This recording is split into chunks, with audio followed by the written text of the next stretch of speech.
I'm Christine Brookins, and this is Connecting Our Community. Today, we are coming to you from Wexford, Pennsylvania, where I am in the gym of Fitness for Focus with Michael Schipper. Michael, thank you for joining me today, or I should say, allowing me to join you. Thank you for being here. I really appreciate this. So, I learned about you through a friend who really knows how passionate I am about sharing resources with the community. And the little bit I learned obviously prompted me to learn more. But let's start with you.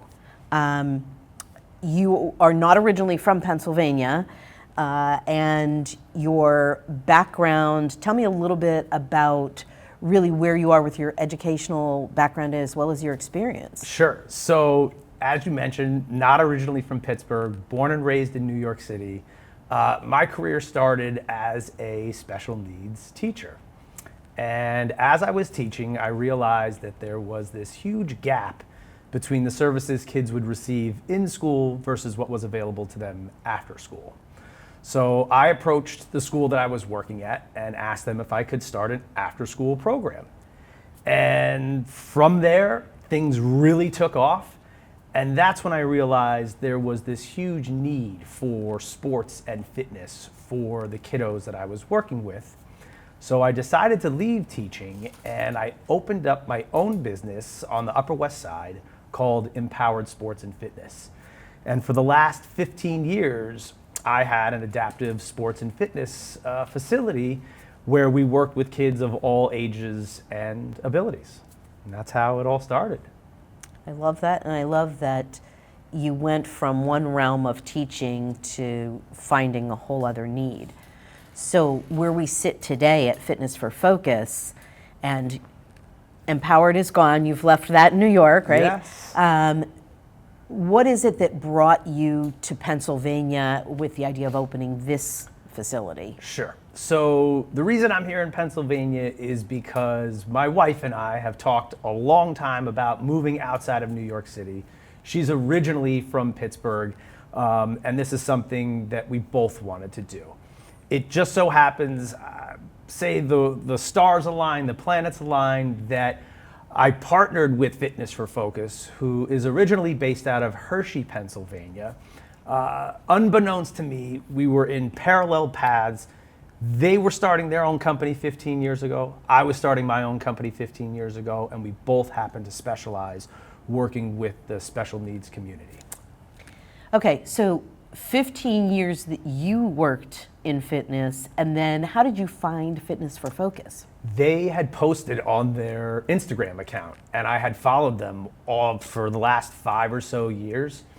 And when I saw that post go up, I reached out to them. We had a lot of conversations, ultimately leading to a partnership and me coming out to Pittsburgh and opening up their 4th gym location. Fourth.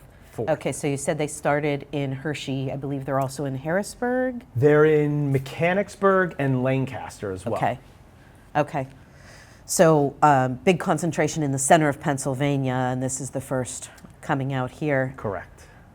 And really, let's dig into Fitness for Focus is not your regular gym. You really do cater to the clientele that you serve. So tell me a little bit about that. Yes, so Fitness for Focus is an inclusive fitness gym where we work with all abilities, all ages, and our goal for each athlete is to build their strength, their coordination, their confidence, and their independence.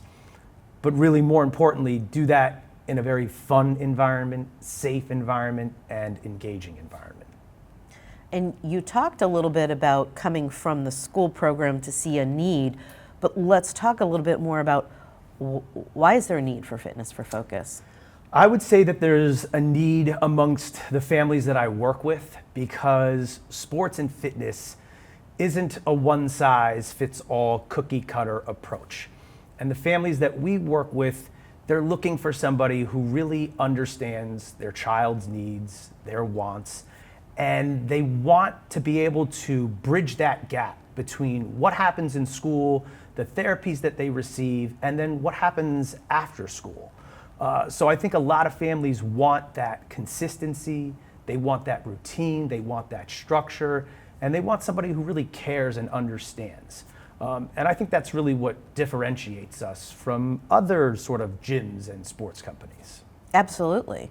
I think also, people outside the disability community might not recognize that this is something that many people with disabilities can't just go into the gym down the street and get accommodations for the workout that they need.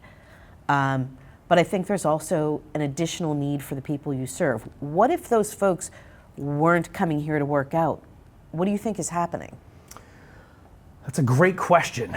I think that what we do is very intentional and very personalized.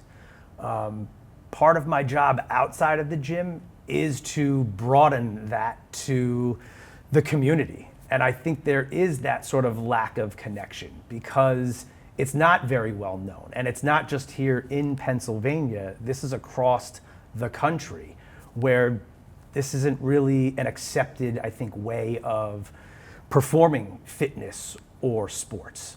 And for that, part of our goal is to be able to mainstream this and make this so that it's available to everybody across the country. And hopefully the folks that are watching this recognize, but I think it bears stating that unfortunately, due to lack of accommodations and inclusion, many people with disabilities don't get the physical activity that they need, and that impacts their health. Absolutely. How has that driven you? So for me, it's always been a personal mission. I can draw from my own experience where when I was 5 years old, I was diagnosed with a learning disability, and we're talking now like early 80s. And even in that time frame, there wasn't a lot available. And much like the families that I'm now working with out in here in Wexford, my parents in New York City had to go beyond their resources to find what was available. And for me, that's my driving purpose. My focus is to work with each athlete to personalize the workout and to match it to their physical, adaptive, and cognitive abilities. So let's talk about that part, because before you bring somebody on as a client or participant, you have to evaluate whether or not this could actually be a good pairing. So how does that work? What do you do? So when I meet a family for the first time, we start with an initial session. Part of that initial session is to make sure that it is a good fit, as you mentioned. And the three areas that I focus on are the physical, the adaptive, and the cognitive. So just to break those down, physically, I'm observing the athlete, seeing how they move, observing their areas of strength, what are those areas of deficiency, and then creating a program that is movement appropriate, age appropriate, and matching it up to the goals of the family or the individual that I'm working with. That's the physical piece. From an adaptive point of view, it's really having an understanding for how does an individual tolerate or engage in new and novel activities. So in sessions, there can be things like off-task behaviors, frustrations, shutdowns. How do I, as a coach, adapt my teaching style to meet that individual's needs? How do I engage them? Part of what I do is I like to find out what that athlete is passionate about, what are their interests, and incorporate that into the workout itself. And as a result of that, my goal for them long term is to be able to generalize beyond the sessions that we have, right? What are the lessons that we're learning through movement that we can now take into school, family functions, other recreational activities? For some of my older athletes, that relates to work. So that's always my goal from an adaptive point of view. And then finally, cognitively, really having an understanding for how does that athlete process information best.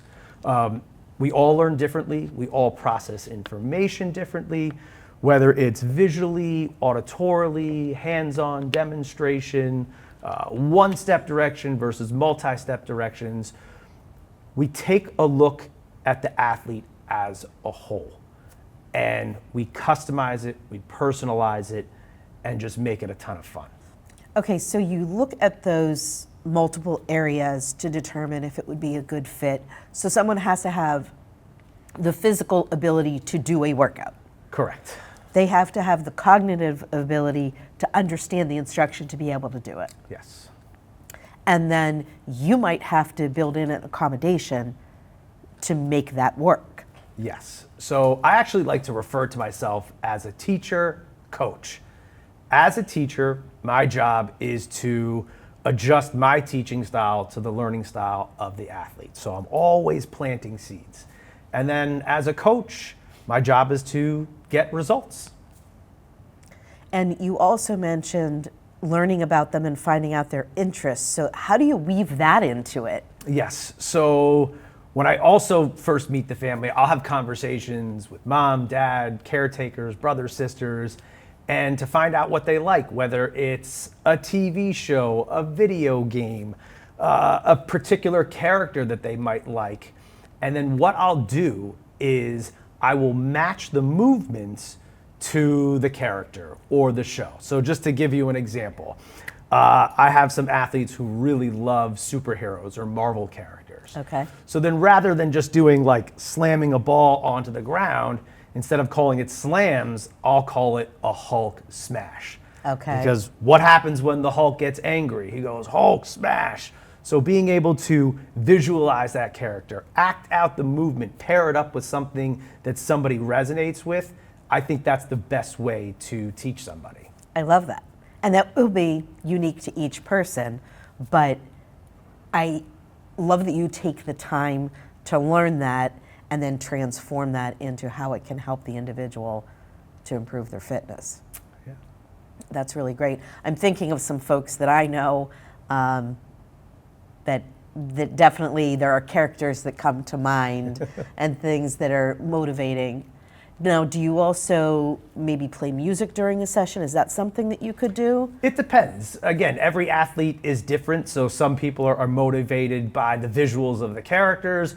Others actually want to incorporate the music that might have actually been in the movie or the show. So I can go beyond and download that soundtrack or favorite song and also incorporate that into a session.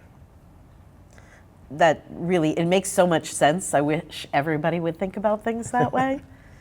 So as that, teacher and coach, I think that you bring another level to the job that you're trying to do, because you're recognizing that you're working with a population that may need more than just, hey, you're going to do some burpees here.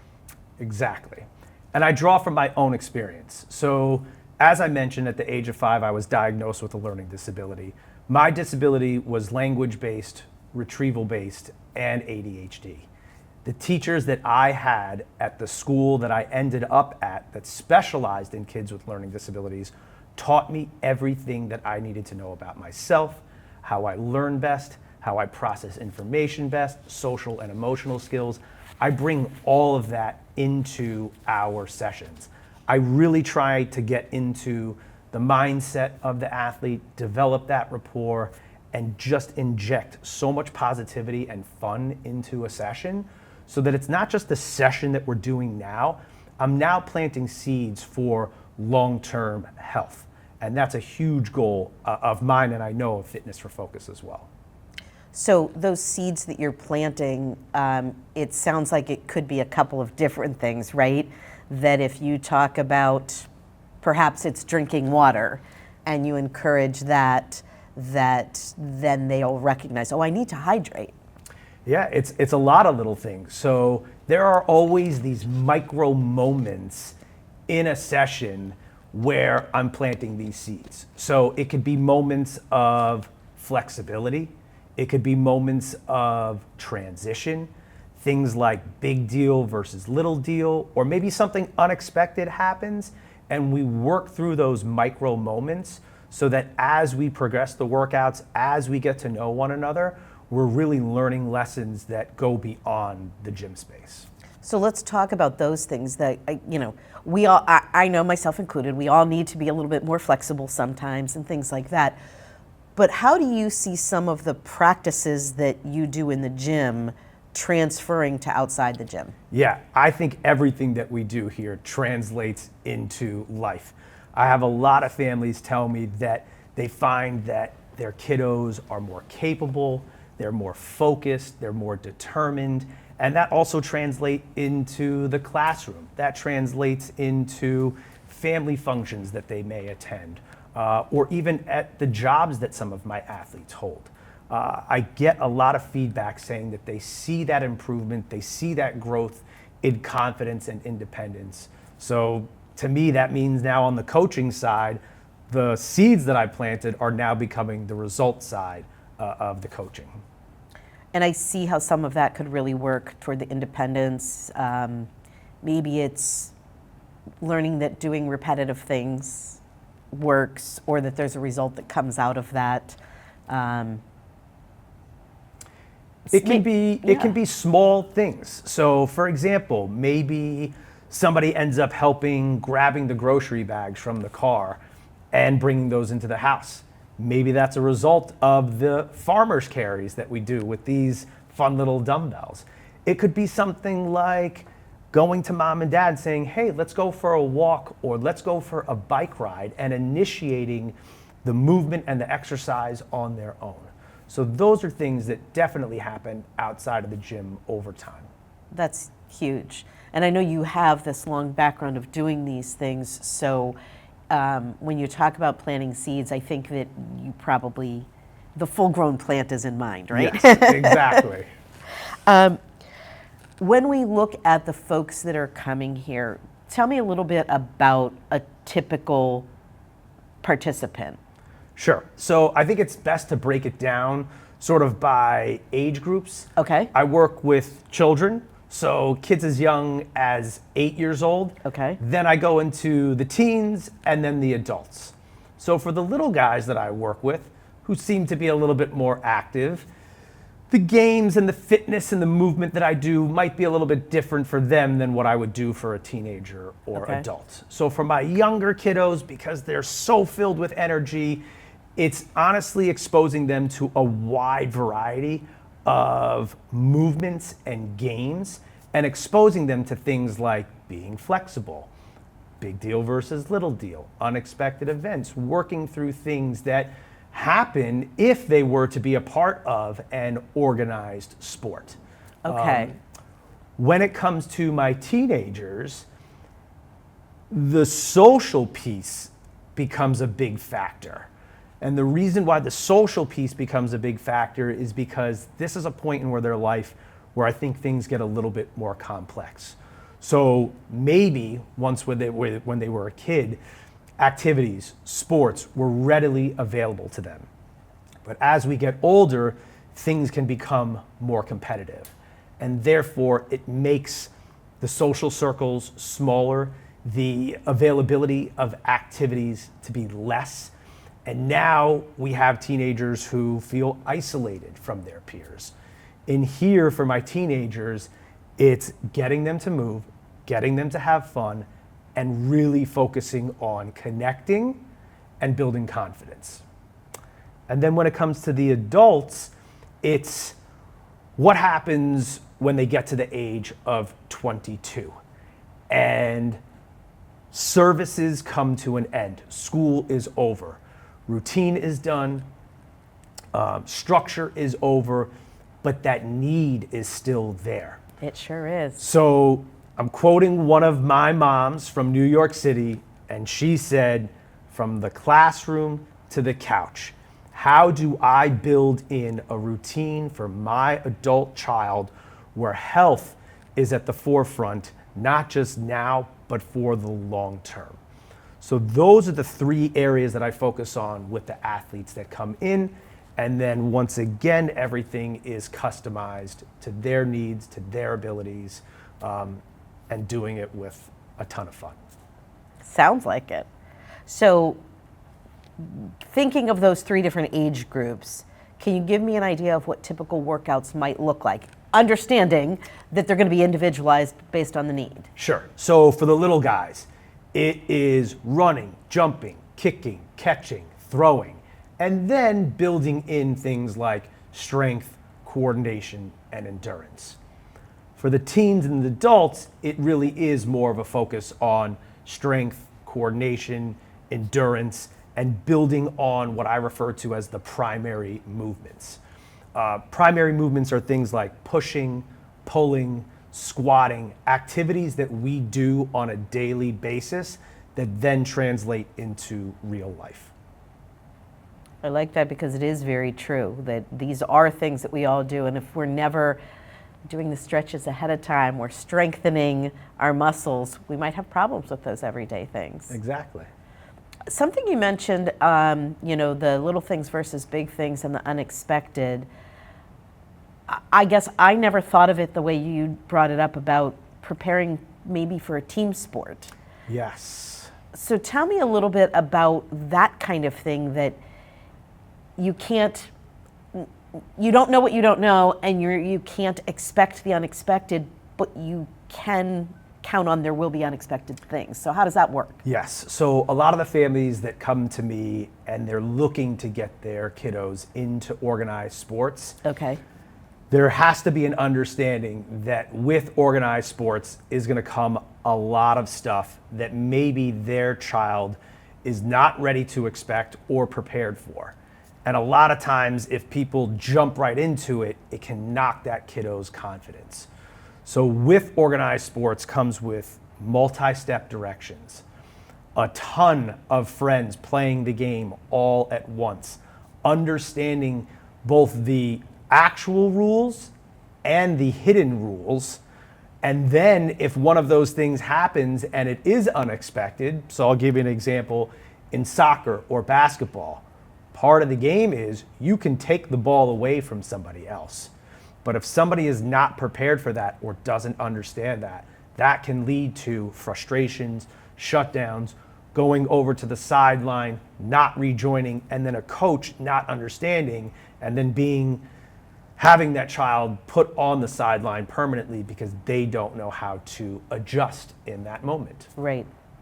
I love that you're forward thinking enough to take that into consideration, because I have seen those things that if I'm practicing maybe shooting a basketball and all I do is stand at the foul line and shoot the basketball, I'm a great basketball player. But when it involves that interaction, or I don't understand that I'm not the one with the ball all the time. So if that were a consideration, what would you do with that child in a workout session? Yep. So what I do is baby steps. I break it down. In fact, there are moments when I know I can push the athlete out of their comfort zone because I actually want them to get frustrated or upset so that we can work through that moment of what that feels like, how to regulate our body and our emotions. And the more that we practice that, when it actually does occur, let's say back into an organized sport, maybe the reaction won't be as great, or that athlete will have the skills and the tools to socially and emotionally cope with what just happened in the game. So that's what happens. A lot of families come to me because they realize, let's take a step back, let's give them the skills and the tools that they need to be successful, and then we can potentially jump back into an organized sport. So we do it in a fun, safe environment where it is okay to make mistakes. It is okay to get upset, and then we learn from those things.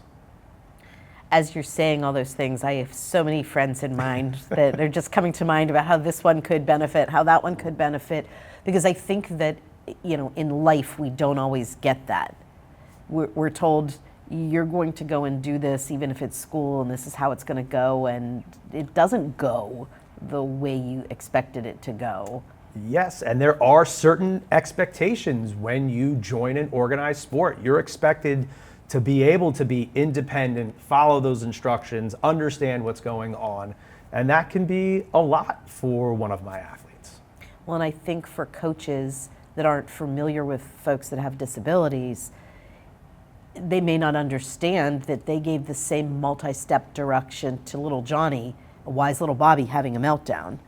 So anything that you can teach little Bobby about how not to have a meltdown is beneficial to everyone. For sure. And then if you are working on, well, I got frustrated, what can I do about it? You're working on problem solving. Yep. and the emotions that come with it require some regulation of that.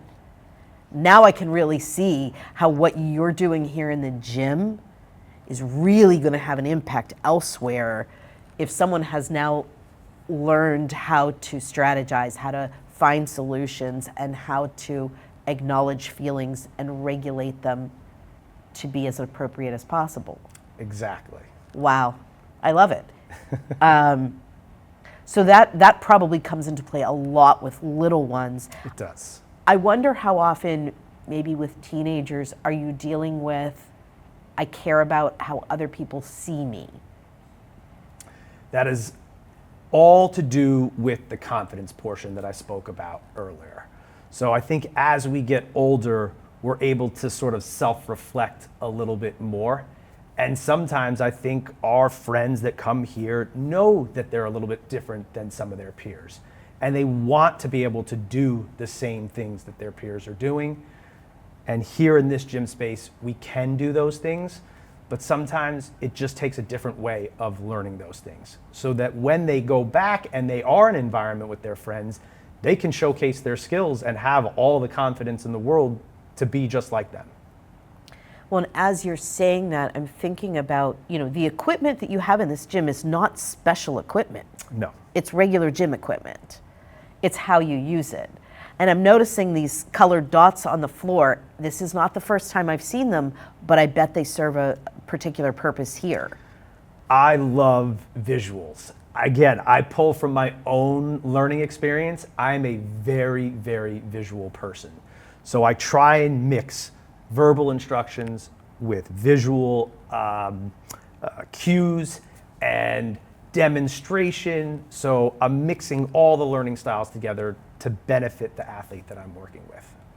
And I do think pulling from your own experience puts you head and shoulders above someone that doesn't have that lived experience.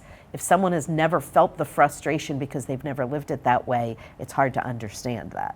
Yeah, I mean, I remember specifically when I was very young and I was in a typical learning style class, I had teachers that would put me in the corner.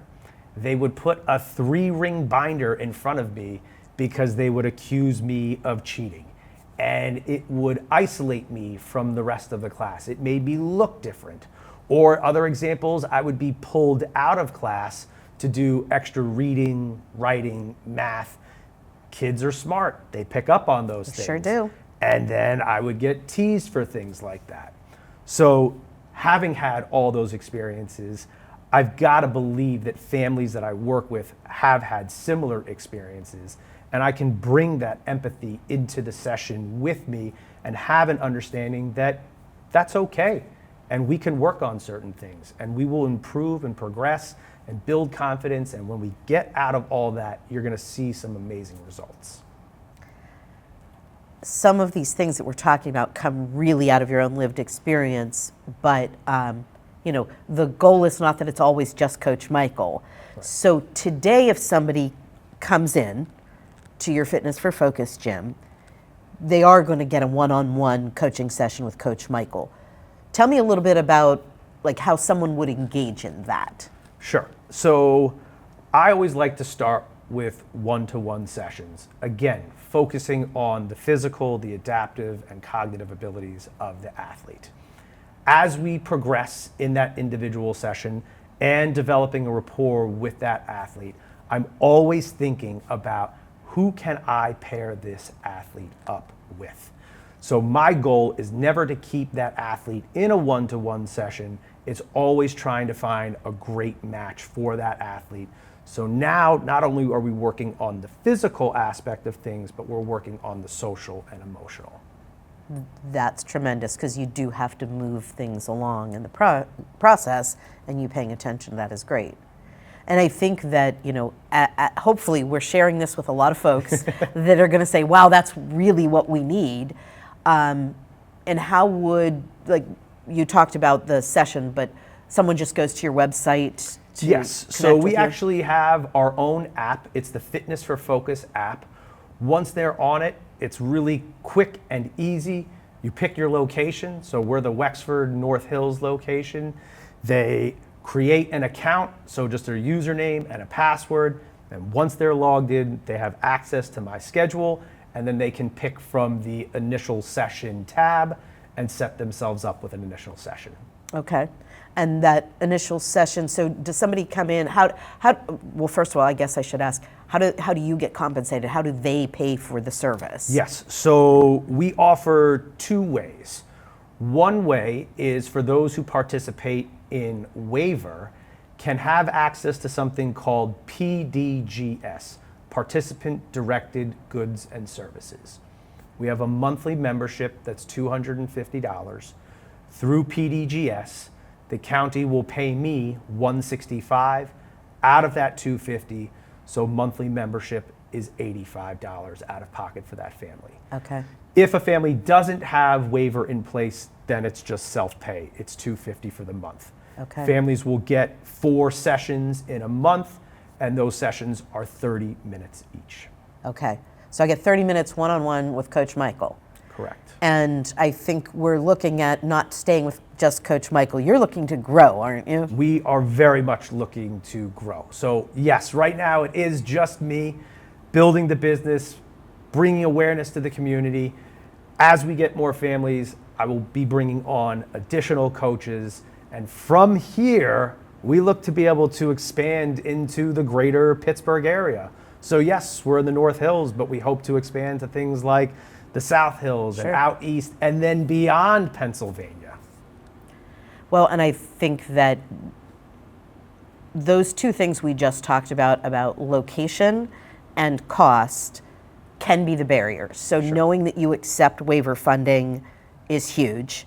And then expanding to the greater region, because after all, it may not be worth a 1-hour commute for a half an hour workout. Sure. But we've heard a lot of the benefits that you will bring to the session that you're not going to find elsewhere.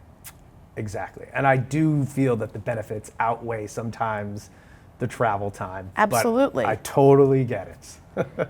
So I guess when we look at what you provide and expanding in things, if we were to tell a family, if you get involved with Fitness for Focus, it's not going to stop here. Kind of what's next?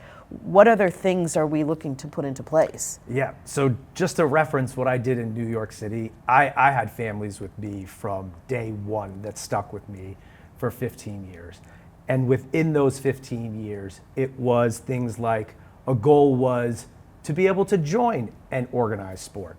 A goal was to be able to go to summer camp or be confident in any other activity that was introduced to them.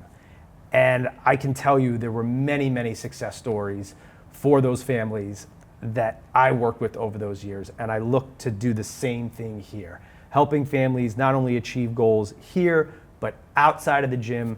And also, as I grow, I get to learn about different companies and being able to tell them, hey, there's a horseback riding, there's a karate class, a Zumba class, whatever it may be. It's not just centered around Fitness for Focus. Sure, but fitness really should be the focus. You said, the families that want to have a long-term plan Yes. around health. That's right. So that is our sort of long-term goal for all the families that we work with, that they develop what I like to refer to as an intrinsic value, a love of something, rather than seeing it as a task or work or chore. This is meant to be fun. This is meant to be something that they can enjoy and choose on their own and just be active.